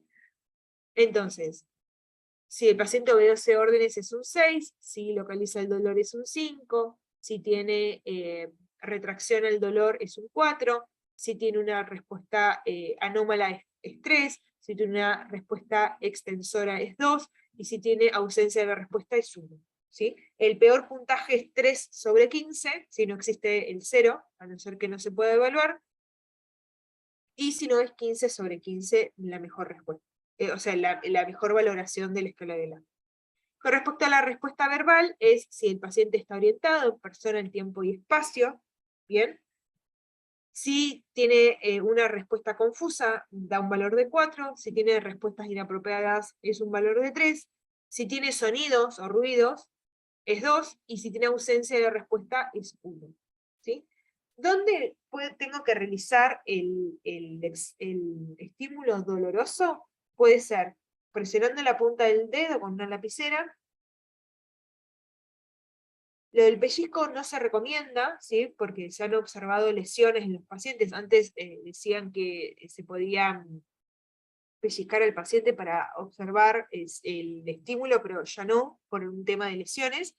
Pero lo más importante es la presión en la punta del dedo o el arco supraorbital. Bien, esos son dos momentos, lugares donde puedo realizar el estímulo físico. Bien, pero siempre recuerden, lo más importante es ir del menor estímulo al mayor estímulo. ¿Sí? Es importante que sea progresivo para que la escala esté bien valorada.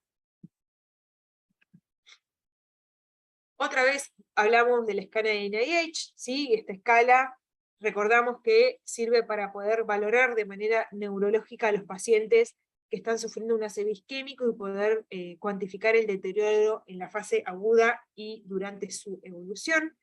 Se utiliza para estudios de detección precoz y seguimiento del ACV y como base para la indicación de las opciones de tratamiento farmacológico. Al emplearla con estos pacientes nos va a permitir hacer un seguimiento de su estado neurológico y de poder detectar si este mejora o empeora. Tiene una puntuación máxima de 42 y tiene una puntuación mínima de 0. ¿Sí? Recuerden que evaluaba 11 áreas, bien desde el nivel de conciencia, preguntas relacionadas a quiénes estamos, qué edad tiene, órdenes motoras, ¿sí? Campo visual, observamos movimiento de miembro superior, miembro inferior, se evalúa todo de manera individual. Entonces es un examen ultra completo y que es muy importante para poder clasificar la gravedad de la ACV, ¿bien? Y poder ver cómo viene el paciente, cómo va evolucionando el paciente. Entonces, con respecto a las opciones terapéuticas, bien, con esto ya vamos terminando. El objetivo del tratamiento del ACV isquémico va a estar dirigido a poder restablecer el flujo sanguíneo cerebral de la manera más rápida y segura posible, con el fin de poder conservar el tejido cerebral antes que se produzca este daño irreversible, ¿sí? Este área de necrosis.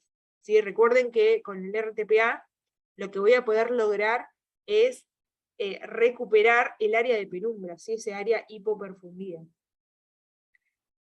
Vamos a recordar los dos tratamientos que tenemos, el tratamiento fibrinolítico, ¿sí? Con el RTPA o el activador tisular del plasminógeno recombinante, esas son sus siglas, que es la única intervención farmacológica con beneficios demostrados, ¿sí? No existe otro tratamiento farmacológico, que mejora significativamente los resultados clínicos hasta las 4.5 horas después de la aparición de los síntomas. ¿Bien? Pero recuerden esto, recuerden las ventanas terapéuticas que tienen cada tratamiento, ¿sí? Es decir, el paciente puede recibir el RTPA hasta las 4.5 horas, desde el inicio de los síntomas. Cuanto más tiempo pasa el paciente, cuanto más tiempo el paciente tarda en recibir el RTPA, se asocia a resultados más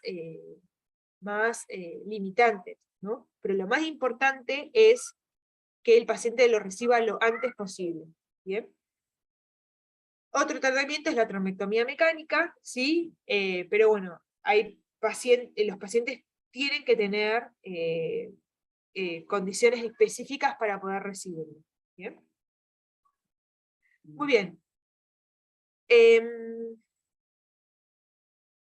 Esto ha sido todo por hoy. Hoy hemos visto el módulo, habíamos hablado del tratamiento agudo del ACV, ¿sí? De nuestro rol como enfermeros dentro de esta etapa. Ya hablamos de cómo tienen que hacer para poder registrarse en la página de la iniciativa y cómo llegar a la titulación para el personal de enfermería.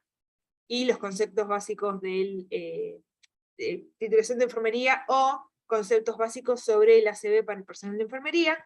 Vimos el primer módulo de esta titulación, y ahora lo que vamos a hacer es realizar el examen, ¿sí? Juntos, para que ustedes sepan cómo es.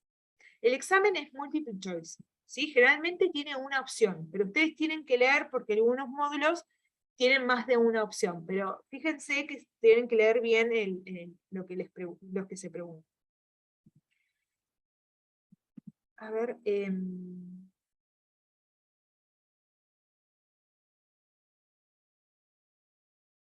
muy bien. Hacemos el examen si les parece. Estaba leyendo un poco de las preguntas, ya las chicas fueron respondiendo. Hacemos el examen del módulo y al final... Jimena. Sí. Mira, te doy algunas de las preguntas que anoté, por las que hemos Dale. contestado, me parece que... Fernanda García pregunta si podés repetir el nombre de la medicación. Bien. Es el RTPA. Bien. Sandra Torres pregunta si la medicación del RTPA solamente se puede pasar por bomba de infusión. Nosotros tenemos un 10% que se administra en bolo, ¿sí? Es un bolo lento, y el 90% lo ideal es que pase en una bomba de infusión por un tema de velocidad de infusión, ¿sí? Pero sabemos que en algunos hospitales donde no hay disponible bomba de infusión, lo pasan con regulador de goteo. Pero en lo posible, es importante que si ustedes tienen la posibilidad de tener el RTPA, poder tener una bomba de infusión para poder administrar el RTPA. Dime, otra pregunta que hace Magalí Ruiz es ¿por qué no se utiliza en enalaprilato en lugar de la betalol? La verdad que las recomendaciones están asociadas con respecto a los antihipertensivos con el labetalol y el nitroprusiato. Otra pregunta de Erika Ojeda es que si el labetalol se coloca siempre antes del tratamiento de RTPA. Recuerden que el antihipertensivo siempre se usa en caso que el paciente supere los valores de presión arterial, ¿sí? Si el paciente está con valores de 185, 105, necesita recibir tratamiento antihipertensivo, ¿sí? Como son estos dos fármacos que nombramos. Si no, no puede recibirlo, ¿sí? Porque aumenta el riesgo de que este ACV isquémico se convierta en un ACV hemorrágico. ¿Bien? Otra pregunta, Jime, es que si la herniación ocurre por la presión alta. La herniación, eso lo van a ver en el módulo que viene, no me quiero adelantar, sino en uno de los módulos van a ver qué sucede cuando hay una herniación, ¿sí? Pero bueno, rápidamente recuerden que nosotros tenemos nuestro cerebro, el cerebro está compuesto por tejido cerebral, líquido cefalorraquídeo y sangre. Cuando uno de estos tres componentes aumenta, otro tiene que disminuir, ¿sí? Esa es la teoría de Monro-Kelly, ¿sí? Cuando aumenta, cuando el cerebro no tiene forma de poder compensar, el cerebro, el único lugar donde tiene para poder escapar es por el foramen de Morlo, y ahí se genera la herniación, ¿sí? O enclavamiento. Pero sí.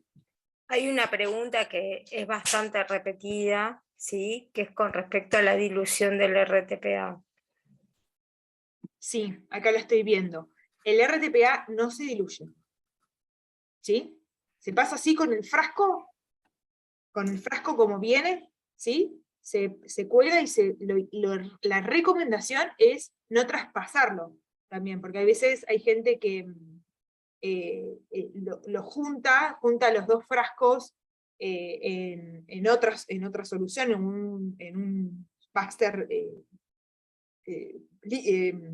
vacío, pero la recomendación es que no se disuelve y que no se traspasa, ¿sí? Lo que sí hay que hacer una vez que finaliza la infusión del RTPA es colgar la misma dosis que nosotros colgamos. Por ejemplo, si nosotros le administramos al paciente 80 mililitros de RTPA, colgar 80 mililitros de solución fisiológica para lavar la tubuladura, ¿sí? Porque si no nos va a quedar RTPA en la tubuladura.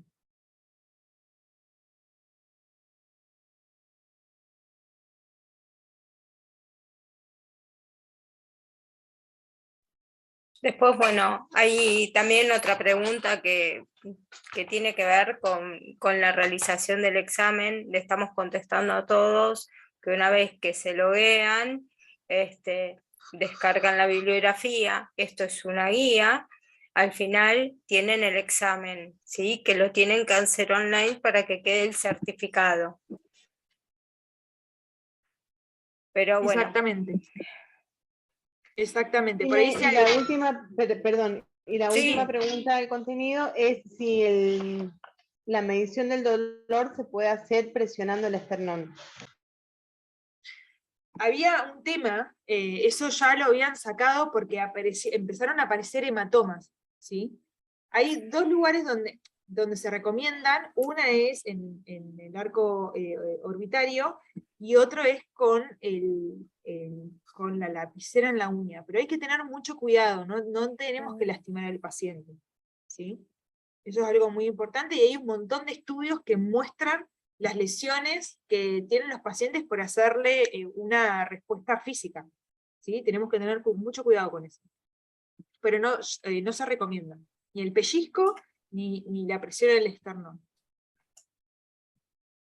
Bien, sé que tienen un montón de preguntas, yo les he ido dejando mi mail, pueden escribir por ahí, ¿sí? Recuerden que todo el material que vamos a usar nosotras, y que usé hoy en esta presentación, está todo disponible en la página de la iniciativa. ¿Bien? Es gratuito, no es arancelado, pueden hacerlo estudiantes de enfermería, enfermeros, pero es importante que ustedes se registren. Se registren en la página de la iniciativa, como les comenté anteriormente, y una vez que tienen el OK, van a tener acceso a toda esta información que les estamos compartiendo nosotras. ¿Bien? Esta presentación queda grabada y todos los encuentros van a quedar grabados. En el transcurso de la semana les va a llegar el video. Bien, tengan un poquito de paciencia, pero en el transcurso de esta semana les va a estar llegando el video de esta clase que queda grabada, para que después ustedes tranquilos, una vez que ya tengan acceso a la plataforma, puedan ir manteniendo este material para la consulta.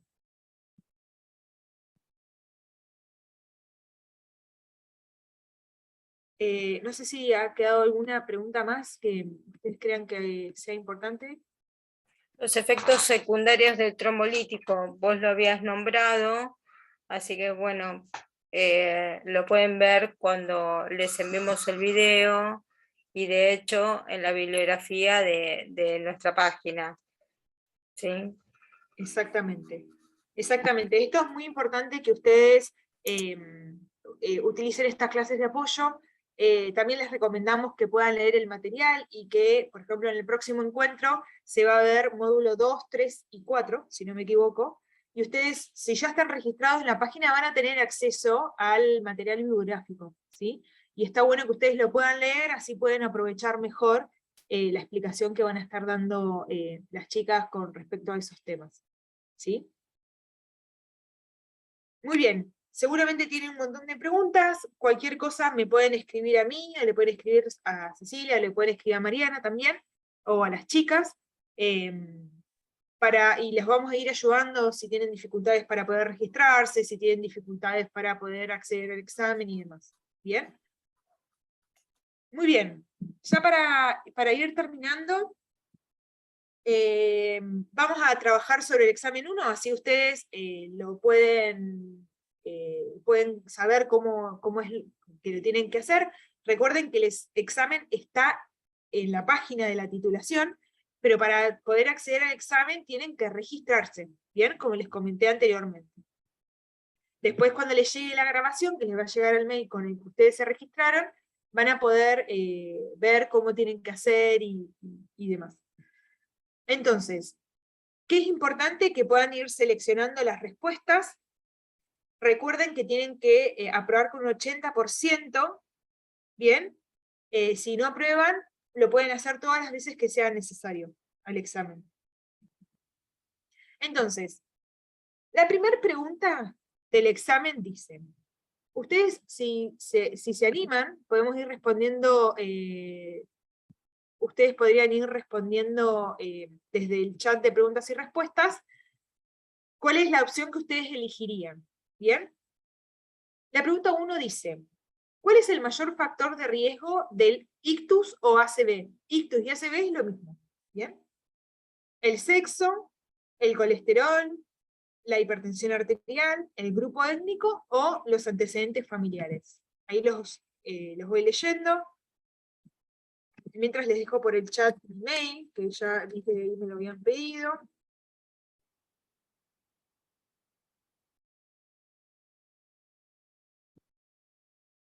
Muy bien, acá ya empezaron a preguntar, muy bien. Siempre vamos a trabajar desde el chat.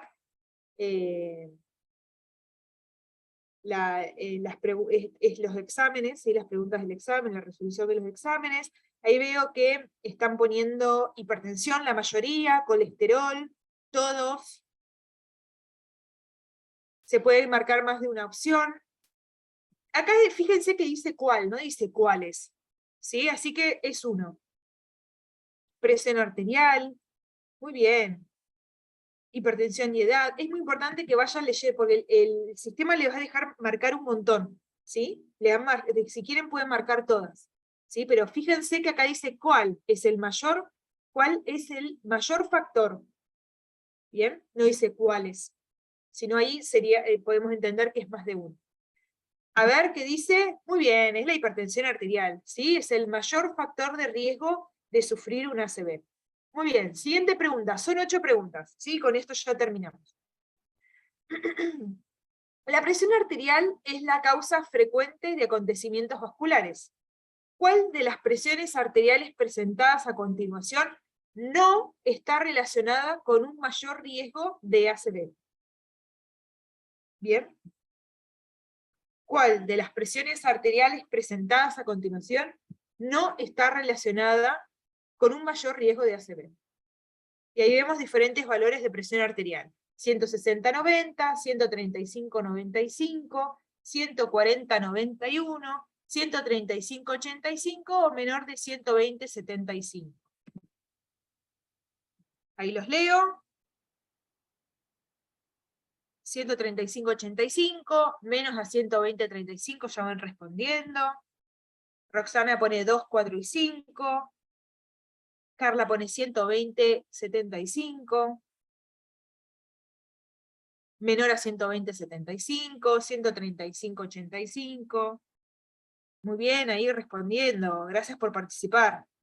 120-75. Excelente. Vamos a ver cuál es la respuesta.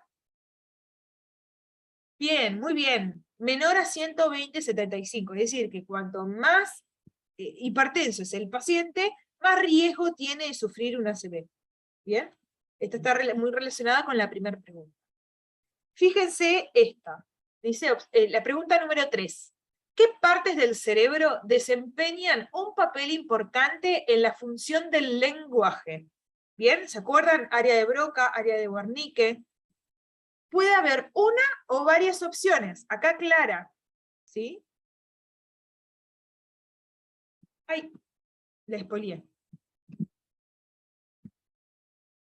¿Sí? ¿Se acuerdan de esta área de Broca, área de Wernicke, que tenían ubicaciones, ¿sí?, específicas dentro de nuestro cerebro, que estaban relacionadas a la comprensión del lenguaje y la expresión del lenguaje? Acá ponen temporal y frontal, lóbulos, 2 y 4, meninges es seguro, ¿sí? Temporal, temporal, temporal o frontal, lóbulo frontal,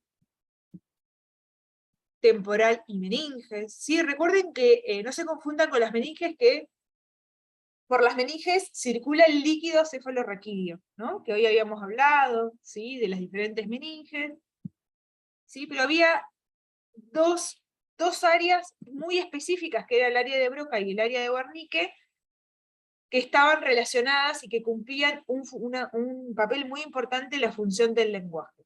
¿Bien?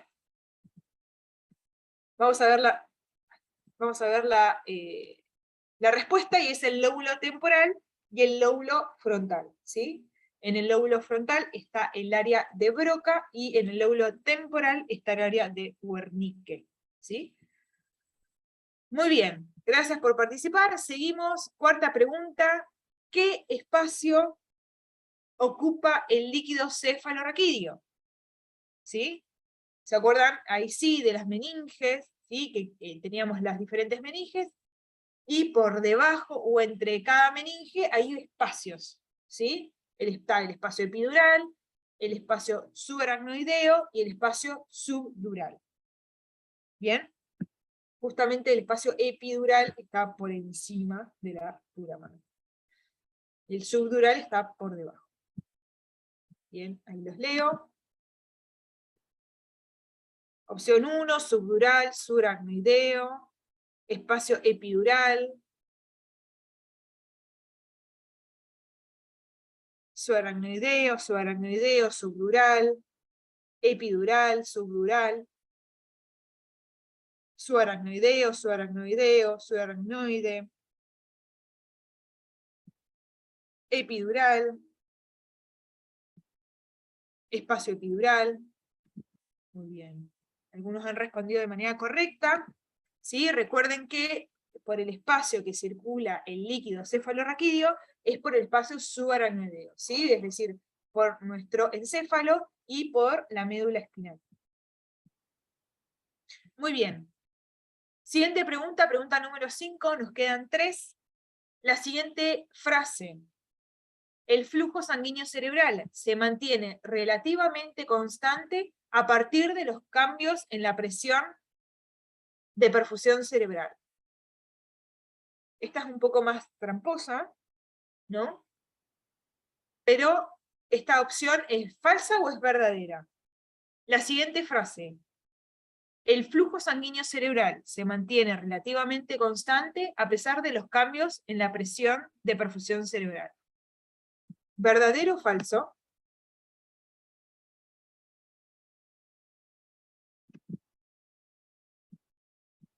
Falso.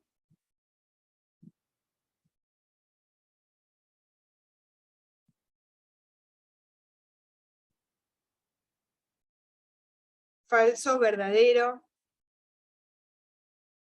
Falso, falso. Verdadero, falso, verdadera, verdadera, verdadera.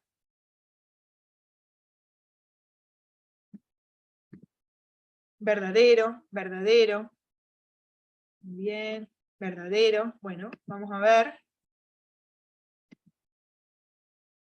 Es verdadero, ¿sí? Es decir, el flujo sanguíneo cerebral se mantiene relativamente constante a pesar de los cambios de presión de la perfusión cerebral, siempre y cuando esté la autorregulación funcionando, ¿sí? Si es un paciente neurocrítico, ¿sí? Es decir, que tiene algún daño neurológico, ahí ya tenemos pérdida de esta autonomía. Pregunta número 6. ¿Cuál de los siguientes no es un criterio de FAST? ¿Sí? ¿Se acuerdan de esta escala que se usa en el prehospitalario o cuando estamos triallando el paciente para saber si está sufriendo un ACV? Hay uno de estos aspectos que no es un criterio que valora la escala de FAST. Hora, dificultades del habla, caída de la cara, pérdida de la memoria o la caída de los brazos. A ver, los leo.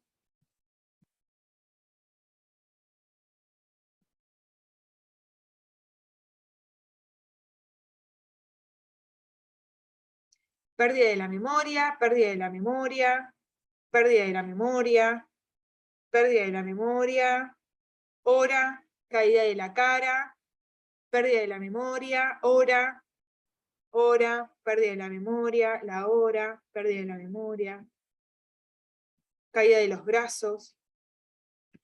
Muy bien, vamos a ver cuál es la opción correcta, en este caso sería como la que no incluye dentro de la escala de FAS, es la pérdida de la memoria, ¿sí? Recuerden que es un acrónimo, ¿sí? Donde va evaluando la simetría de la cara, de face, ¿sí? Viene la F, A viene arm, de brazo, ¿sí? Que es la dificultad que tiene el paciente para elevar el brazo, la S, ¿sí? De speech, de las dificultades del habla, y la T es de time, de tiempo, ¿sí? De la hora, ¿sí? Hora, tiempo, es lo mismo, ¿sí? Pero la hora, dificultades del habla, la caída de la simetría de la cara y la caída de los brazos son parámetros, son criterios que evalúa la escala de FAS.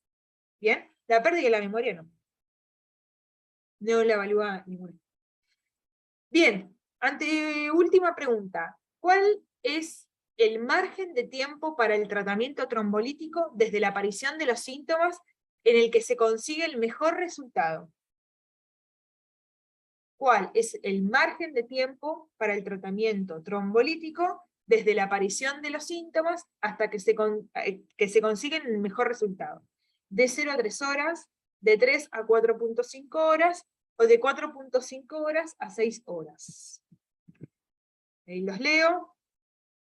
De 3 a 4.5 horas, de 0 a 3, de 3 a 4.5, de 3 a 4.5, de 0 a 3, 3, 4.5, de 0 a 3, estaba todo bastante por ahí, de 0 a 3, de 0 a 3, de 3 a 4.5. Esta me parece que ha quedado bastante clara, ¿sí? Que el paciente puede recibir el trombolítico hasta las 4.5 horas. Pero ahora vamos a ver cuál es el margen de tiempo en el que se consiguen los mejores resultados. Y la opción correcta es de 0 a 3 horas, ¿sí? Cuanto yo más antes le administre el tratamiento al paciente, mejores resultados voy a tener, ¿sí? Recuerden que de 3 a 4.5 horas es una ventana extendida, donde empiezan a aumentar los criterios de inclusión para esa ventana, ¿sí? Pero lo más importante es que el paciente reciba el tratamiento lo antes posible. Última pregunta, y con esta ya terminamos. ¿Cuál de los siguientes aspectos forma parte de la escala de coma de Glasgow? Bien, puede haber una o varias opciones correctas. Opción 1, apertura de los ojos, orientación espacial, función deglutoria, mejor respuesta motora o respuesta verbal. ¿Sí? Recuerden que puede haber una o más opciones. ¿Sí? ¿Se acuerdan cuáles son los aspectos que evaluaba? ¿Sí? Evaluaba 3 áreas, y entre ellas se van subdividiendo, ¿no? Puede haber una o más. Acá, apertura de los ojos, mejor respuesta motora y verbal, 1, 4 y 5, verbal. Apertura de ojos, mejor respuesta motora, respuesta verbal, 2 y 3. Ojos, motora y verbal. Opción 4, verbal, motora y ojos. Apertura ocular, mejor respuesta motora y verbal. Apertura ocular. Muy bien. Muy bien, son 3, ¿sí? O sea, la escala de coma de Glasgow evalúa 3 áreas: apertura ocular, mejor respuesta motora y mejor respuesta verbal. Hay algo que yo me olvidé de decirles con respecto a la mejor respuesta motora. A veces el paciente en un hemicuerpo puede presentar una respuesta y en otro hemicuerpo puede presentar otra respuesta, y yo siempre me voy a quedar con la mejor respuesta motora, ¿sí? Si de un lado de cerebro y del otro de cortica, me quedo con la mejor respuesta. ¿Bien? Esto es algo muy importante a la hora de evaluar y de ponerle un puntaje a la escala de coma de Glasgow. ¿Bien? Es muy importante que la usemos, que la podamos trabajar y que la podamos aplicar bien. Muy bien, bueno, eso fue todo por hoy.